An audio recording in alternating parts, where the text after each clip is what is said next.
Opa, aqui é o Asdrubal, médico de família, e vou falar um pouquinho com vocês hoje sobre a relação da especialidade de medicina de família e comunidade, da especialidade médica, com a atenção primária à saúde. Bom, pessoal, então, um foco, né, da atenção primária à saúde, como a gente já falou em vídeos anteriores, é a questão da atenção ao indivíduo e à comunidade, tá? E quando a gente fala em indivíduo, é atender ele em todos os seus ciclos de vida. Então temos o ciclo de vida da infância, né, da idade da adolescência, da idade adulta, né, o ciclo de vida da pessoa idosa, tá? E também temos ciclos específicos, momentos específicos dentro, né, do ciclo de vida total da pessoa. Por exemplo, um momento que a gente tem uma mulher gestante, né? É um determinado momento dentro do ciclo dela e também o médico de família dá atenção nesses momentos também específicos, tá? E quando a gente pensa também no indivíduo como um todo, a gente sabe que ele está inserido dentro de um contexto social, comunitário, né? E o médico de família também busca essa visão, tá? Então, a especialidade de medicina de família e comunidade, ela é a especialidade voltada para a atenção primária à saúde. Então, o médico especialista em medicina de família, ele busca ser altamente resolutivo para atender a maior parte das demandas, né, de saúde das pessoas. E ele busca ser também, vamos dizer assim, de maneira a estar sempre antecipado aos problemas de saúde para justamente evitar que eles ocorram.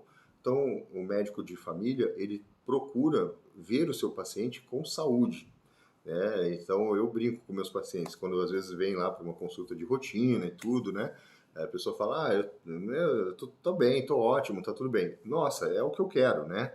É o que eu quero. Eu não quero ver o meu paciente doente, eu quero ver ele com saúde, tá? Então, o médico de família tem essa característica, né, de buscar a promoção da saúde, de manutenção da saúde, prevenção de agravos, né, de doenças. Então, às vezes você tem um paciente crônico que faz uso de medicação, por exemplo, para diabetes, né? Ele é um paciente diabético tipo 2, né? Se você acompanha esse paciente, ele adere às recomendações, porque outra questão importante é a formação do vínculo, né, da relação médico-paciente. Então, o médico de família ele busca muito a criação desse vínculo.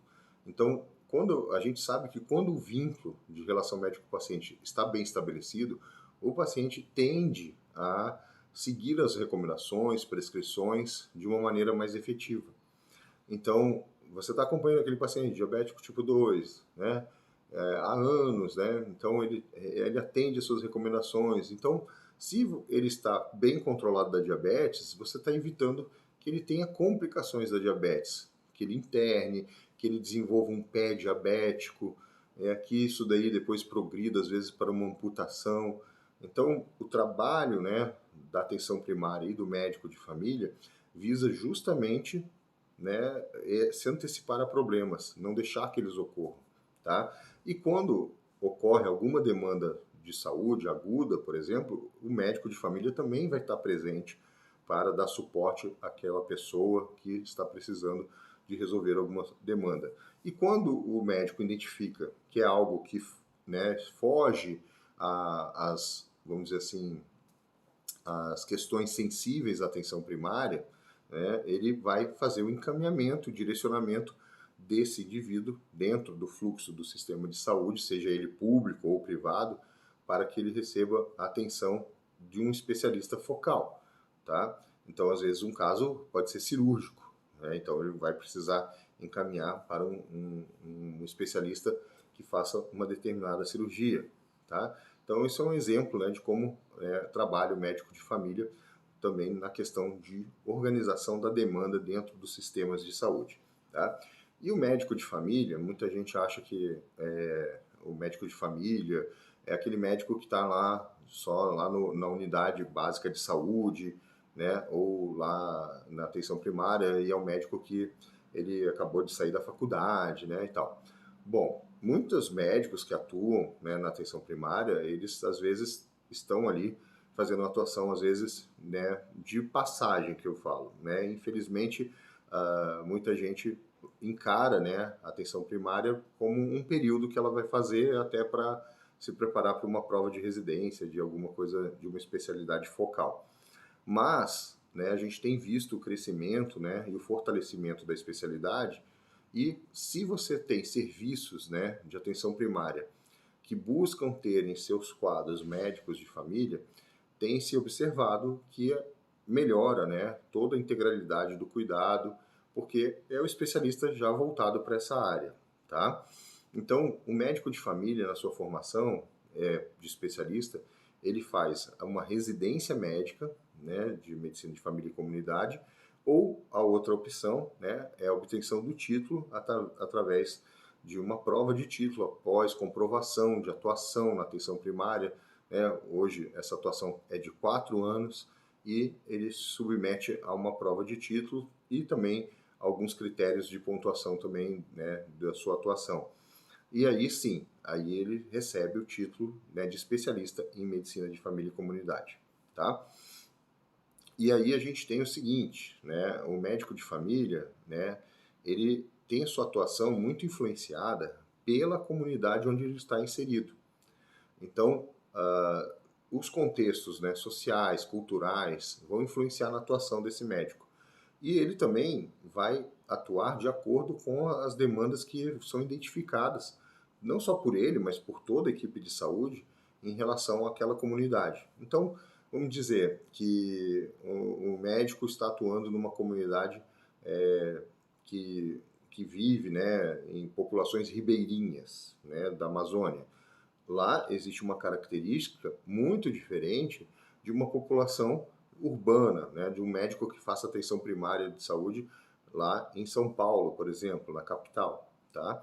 E mesmo numa cidade vai ter diferenças, né? Então, de acordo com o local, né? Então, é um bairro mais afastado do centro da cidade. Então, a população, né, vai ter uma característica e demandas relacionadas àquele local que elas vivem, né? Ah, é um local que não tem saneamento, então ele vai ter mais demandas relacionadas a problemas relacionados à falta de saneamento básico, né?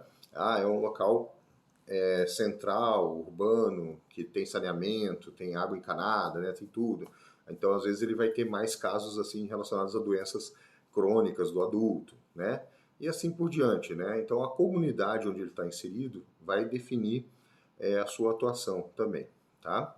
E, como eu falei lá atrás, uma característica muito importante da especialidade é esse estabelecimento do vínculo, né, da relação profissional, né, médico de família, com a pessoa, né, com o seu paciente, né, com o indivíduo com que ele tem atendido. E aí ele cria ao longo do tempo, né, um vínculo maior com essa pessoa. Tá? Ele conhece a pessoa, né? Chama pelo nome, né? Busca na porta, né? Do consultório, né? Então, vai na casa, né? Isso daí é muito legal. Eu adoro a especialidade também, porque eu adoro fazer atendimento domiciliar. É uma ferramenta, né, do médico de família, né? Ir na casa das pessoas, ver como elas habitam, como é a dinâmica, né, da família. Você consegue obter muitas informações importantes fazendo esse atendimento domiciliar e às vezes ajudando até na adesão de um tratamento, tá? O paciente que tem dificuldade em tomar os seus remédios, organizar, né, os horários, coisas que parecem tão simples, mas que fazem muita diferença na adesão do tratamento e sucesso terapêutico, tá? Então, essa relação, né, do médico-paciente é algo assim muito forte na nossa especialidade, tá? E aí a gente tem, né, toda a organização das APSs, né, e aí, né, temos também, como eu falei, né, na privada e na pública, tá? Então, na APS, Atenção Primária à Saúde, a gente tem essa visão muito ligada ao serviço de saúde público, mas hoje, os planos de saúde, né, a saúde suplementar, está dando muita atenção para a introdução de sistemas de atenção primária à saúde, né, dentro dos seus planos. Então, o médico de família vai ganhar espaço também, né, de atuação nesse campo, tá? E existem algumas diferenças, né, porque são sistemas de saúde que acabam tendo algumas peculiaridades, tá? e também peculiaridades das próprias carteiras, né, desses planos de saúde, tá? Então a gente tem que observar, né, como médico, qual é a dinâmica, né, qual é a população que vai ser atendida. Por exemplo, tem planos de saúde, né, eu atendo no setor primário, na atenção primária à saúde, dentro de um determinado plano de saúde. E, por exemplo, a carteira que eu atendo, ela não tem muito idosos, né? Porque esse plano de saúde, ele é ofertado principalmente para empresas, para os trabalhadores das empresas, né? Para os funcionários de determinadas empresas. Geralmente são pessoas que estão na sua faixa etária aí de 30 até 50 anos, por exemplo. E aí elas têm os seus beneficiários, né? Então, tem a pessoa que é o titular do plano, né? Que tem lá seus 40 anos, aí é casado ou casada, né? O seu companheiro está incluso no plano e seus filhos, né? Então, a carteira, né? A minha população tem essa característica. Se a gente for para o Sistema Único de Saúde, principalmente aqui na região sul, você vai ter uma população, né, que utiliza mais o sistema de saúde, mais idosa. Então, é diferente. Então, você também vai ter uma atuação moldada por essa carteira, né, de clientes, né, dessa clientela da atenção primária, seja ela pública ou privada, tá? Então, a gente tem a nossa atuação muito influenciada pelo grupo de pessoas que a gente atende, tá? E a atenção primária à saúde, com a especialidade de medicina de família, juntas, né, elas organizam toda a demanda dos sistemas de saúde, tá? Então, houve, né, no Brasil a estruturação do Sistema Único de Saúde e se observou que a atenção primária à saúde seria a estrutura, vamos dizer assim, base dentro do sistema de saúde, assim como é na Inglaterra, o NHS, tá? E dali, né, ela vai organizar toda a demanda do serviço de saúde, tá?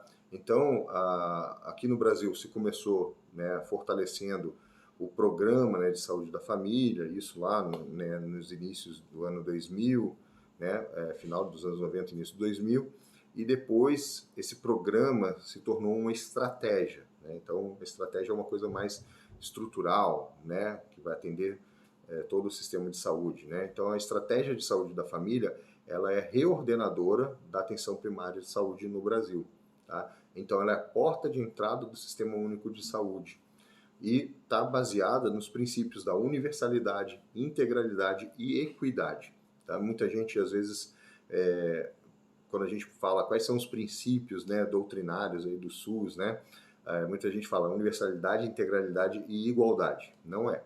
É universalidade, integralidade e equidade, tá? A equidade é você tratar, né, os iguais, que todos são cidadãos brasileiros, né, dentro do serviço de saúde, mas você vai tratar os iguais de maneira desigual de acordo com as necessidades que eles apresentem, tá? São necessidades por virtude de uma doença, por exemplo, ou necessidades até por vulnerabilidade social, tá?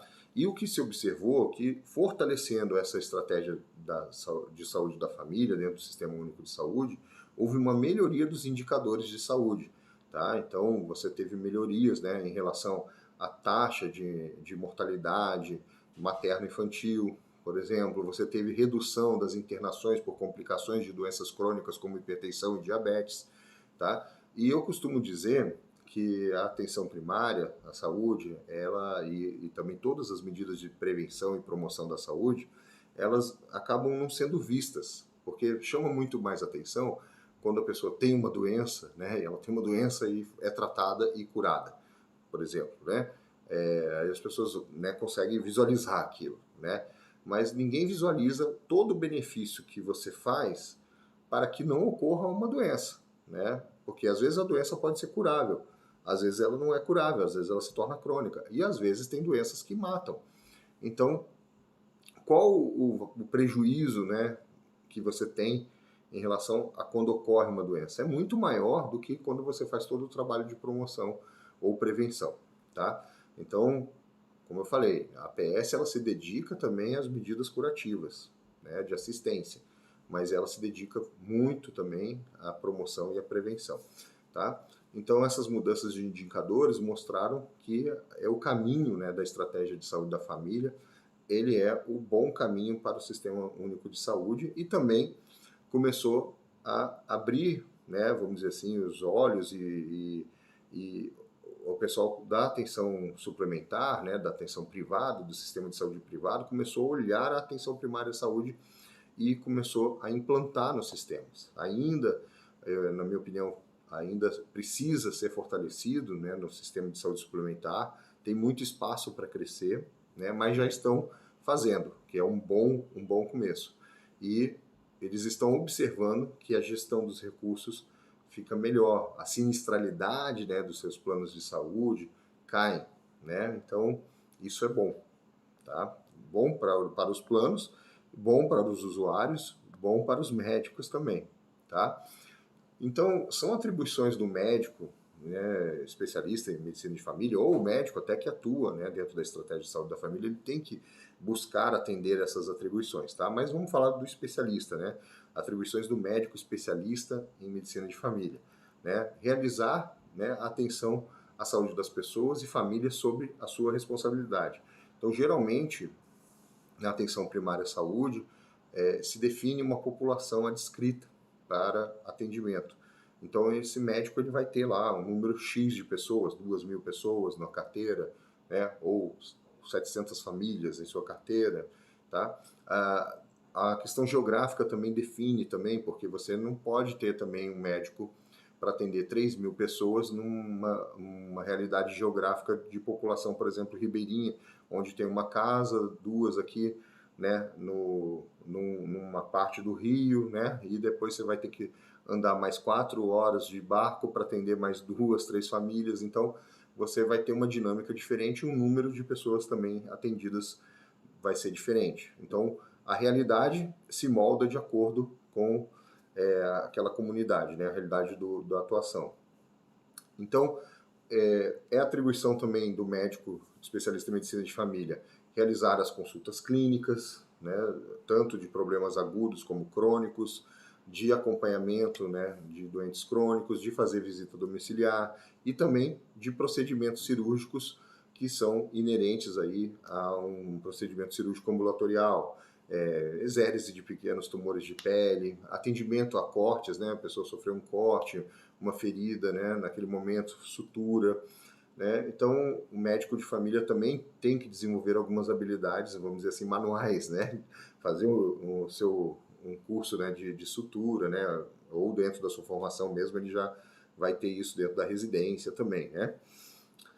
Então, pessoal, esse atendimento também dos médicos de família, ele é muito baseado em protocolos, guidelines, medicina baseada em evidência. Então, o médico de família ele costuma trabalhar muito com medicina baseada em evidência e para estabelecer a sua medida de atuação, tá? E outra questão é estratificar o risco daquela população e daquelas pessoas para você definir planos de cuidados de saúde, tá? Então, isso é outra atribuição também do médico de família, tá? E ainda, né, não é só isso, né, ele também faz os encaminhamentos necessários dentro do sistema de saúde, tá? Mantendo a responsabilidade pelo acompanhamento do paciente. Então, existe a questão da referência e contra-referência dentro do sistema de saúde, seja ele público ou privado, e isso deve ser bem elaborado, bem feito. Então, por exemplo, o paciente precisou de uma consulta com o psiquiatra, né? Ele é encaminhado ao psiquiatra. O psiquiatra atendeu esse paciente. Ele deve fazer uma contra-referência. Então, ele vai lá e escreve, né, qual é o diagnóstico, qual o tratamento estabelecido, de quanto em quanto tempo ele quer ver esse paciente novamente, tá? Então, ele vai, né, fornecer essa contra-referência para justamente o médico de família continuar acompanhando ele dentro da atenção primária à saúde, né, principalmente se aquele paciente, né, conseguiu melhora clínica, né, ele vai fazer um tratamento contínuo, então ele sabe, né, sobre o que o médico psiquiatra, por exemplo, viu, diagnosticou, tá? Então a gente tem isso daí que é muito importante. Referência, quando o paciente é encaminhado para um especialista focal, e a contra-referência, que é a devolução, vamos dizer assim, desse paciente para a atenção primária, tá?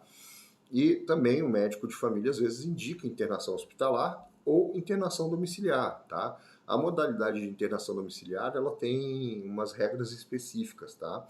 Uma delas, né, é ter um hospital de apoio, né, estando avisado, né, ao hospital, ao diretor clínico do hospital, que, né, X pessoas, né, ou aquela pessoa determinada está sob regime de internação domiciliar, tá? Isso é uma maneira de você, né, compartilhar, né, com o serviço hospitalar que, né, existe uma pessoa que está internada em seu domicílio, mas que pode ser necessário às vezes uma internação no hospital.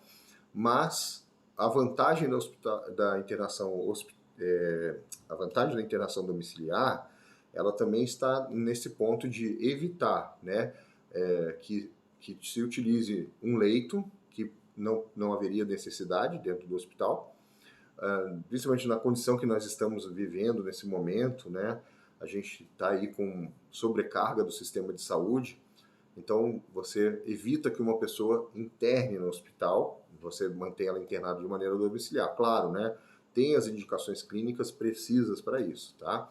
E também você oferece mais conforto para a pessoa, né? Eu acho que, dependendo do caso, né, uma internação domiciliar é muito mais, não dependendo, né, quando é indicado, né, é muito mais confortável para o paciente, tá na própria casa dele, né?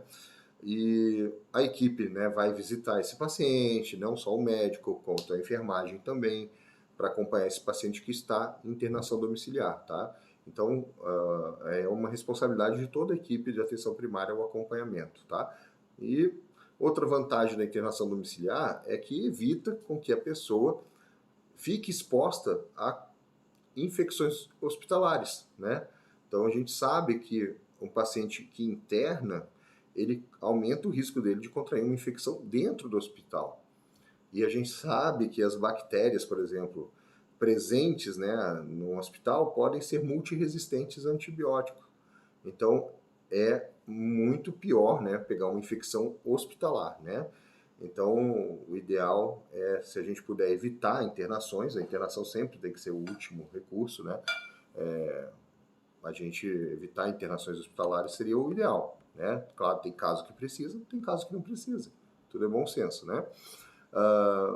Outra questão que é feita dentro da atenção primária, e o médico de saúde é também responsável, é o planejamento, né, dessas ações de atenção primária, que vão ser desenvolvidas tanto pelo próprio médico quanto pela equipe de saúde, tá? E o trabalho também de educação em saúde é muito importante, algo que eu gosto bastante, a parte de educação em saúde, trabalhar com a comunidade questões relativas à saúde e principalmente as questões que a comunidade traz para o serviço de atenção primária, né? E aí, dentro disso, trabalhar essas questões, tá? E aí tem a questão também de muita gente perguntar, né? E o médico de família no consultório também existe? Tem, claro, eu sou um que faço consultório particular dentro da minha especialidade, tá? Claro, né?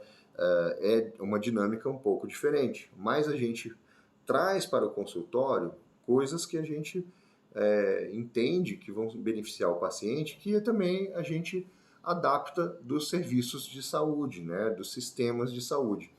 Por exemplo, a pré-consulta de enfermagem, né, isso muitos médicos, né, em seus consultórios, dentro das suas especialidades, não têm isso, né? Eu já acho que é legal fazer isso no seu consultório particular. Então, você ter uma enfermeira, né, uma técnica de enfermagem que vai fazer essa pré-consulta, né? E vai pegar os sinais vitais do paciente, né? Vai conversar com ele algumas coisas, vai dar orientações, né? Então, na minha clínica eu tenho uma enfermeira que trabalha comigo, né? Outra parte que eu acho legal também, né? É que você tem uma visão diferente, né? Que eu vejo. Eu, por exemplo, eu pego os meus pacientes que eu atendo e falo para a minha enfermeira, olha, programa ele, né, para fazer exames daqui a tantos meses. Então ela vai lá, faz uma anotação, né, na agenda e liga para o paciente, né? Então, por exemplo, um paciente diabético tipo 2 que esteja bem controlado, ele não precisa ficar fazendo exame de hemoglobina glicada toda hora. Ele vai fazer de 6 em 6 meses. Então, a minha enfermeira, depois da consulta, anota lá. Eu falo para ela, olha, esse paciente está bem controlado, ele precisa fazer uma nova hemoglobina glicada em 6 meses. Então, em 6 meses ela liga para ele. Oi, né, tal, tá na hora de fazer seus exames e não sei o que e tal.